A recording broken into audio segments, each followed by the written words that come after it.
Kotlin Coroutines, launch, async, await, and structured concurrency. Imagine this. Your app downloads an image from the internet. The screen freezes. The user taps. Nothing happens. They think your app crashed. They force close it. 1-star review. All because you ran a long task on the main thread. Coroutines fix this problem. They let you run slow work in the background. Your code stays simple.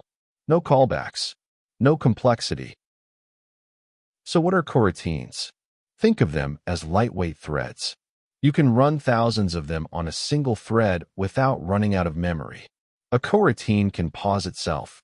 That is called suspending. While it is paused, the thread is free to do other things. And when the work is done, the coroutine resumes right where it left off.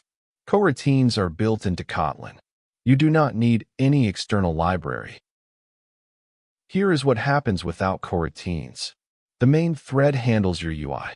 It draws buttons, responds to taps, scrolls lists. But when you download an image on the main thread, everything stops. The thread is blocked for 600 milliseconds. The screen freezes. The user cannot interact with anything. Now watch what happens with coroutines.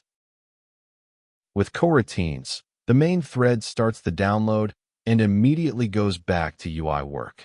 The actual downloading happens on a different thread, the I/O thread.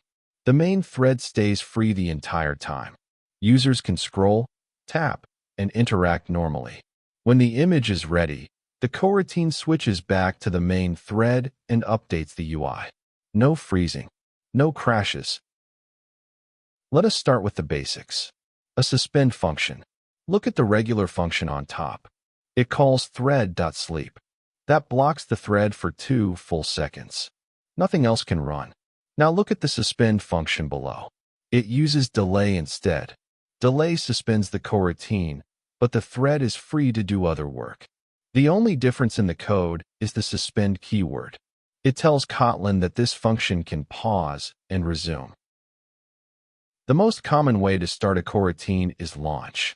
Launch is fire and forget. You start a task and move on. You do not wait for a result. In this example, we launch 2 tasks. Task A takes 1 second. Task B takes half a second. But look at the output. Tasks launched prints immediately. It does not wait. Then task B finishes first because it is faster. Launch runs tasks concurrently. They all run at the same time. Here is what happens visually. The main coroutine launches A and B, then immediately prints launched. Coroutine A and B run at the same time. B finishes first because its delay is shorter. This is concurrency. Multiple tasks running together, not one after another. Sometimes you need a result back. That is where async comes in. Async is like launch, but it returns a deferred. Think of deferred as a promise. It will have a value in the future. You call await to get that value. In this example, both fetchName and fetchAge take 1 second each. But because they run in parallel with async, the total time is only 1 second, not 2. This is the real power of coroutines. Parallel execution with simple, readable code. Let us compare launch and async side by side. Launch returns a job. Async returns a deferred. The key difference. Async lets you get a result with .await. Launch does not return a value. Use launch when you do not care about the result. Use async when you need a value back. Every coroutine runs on a dispatcher. A dispatcher decides which thread the coroutine uses. Main is for UI work. Updating the screen, showing dialogues. I/O is for slow input and output. Network calls, reading files, querying databases. Default is for heavy CPU work. Sorting large lists, parsing JSON, running algorithms. Unconfined starts in the current thread but can switch later. You will rarely use this one.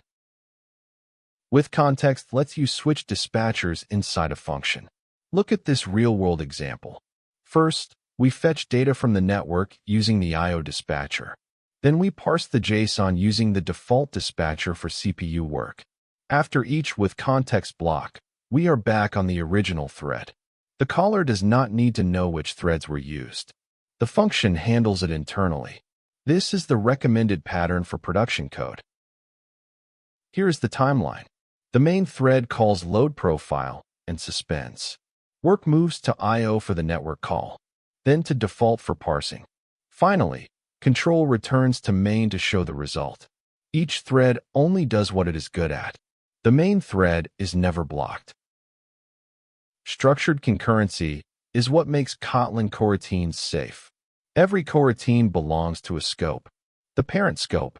The parent always waits for all its children to finish. If you cancel the parent, every child cancels automatically. No leaked coroutines, no orphan tasks. And if a child throws an exception, the parent cancels itself and all its siblings. This prevents half-finished operations.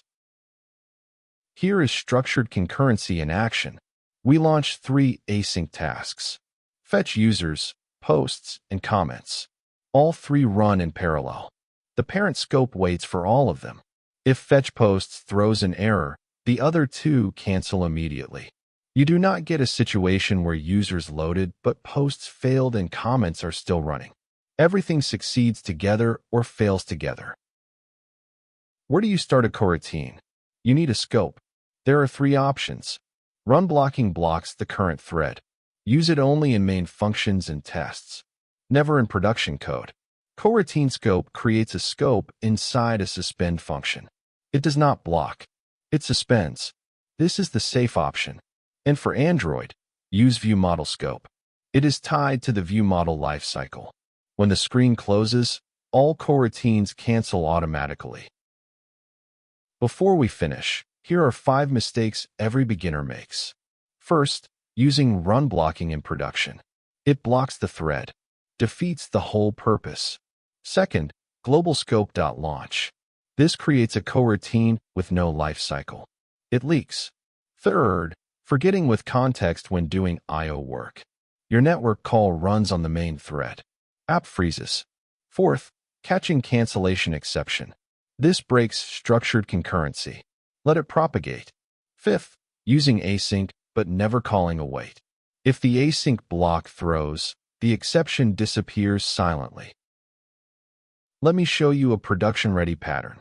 The repository wraps the API call in withContext I/O. It returns a result type, success or failure. No exceptions escaping.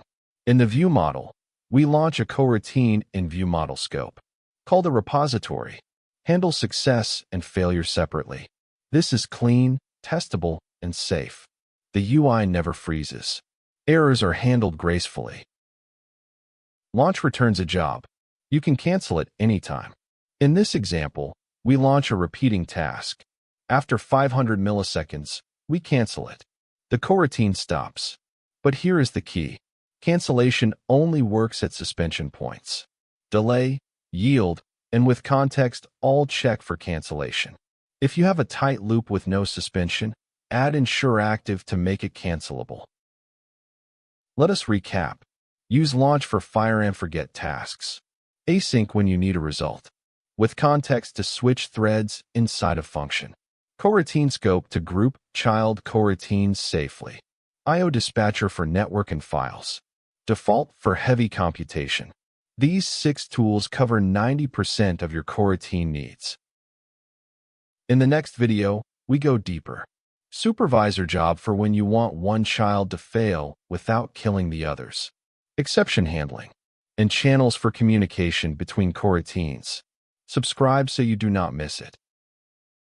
Full article with all code examples on kemalcodes.com. Link in the description. Thanks for watching.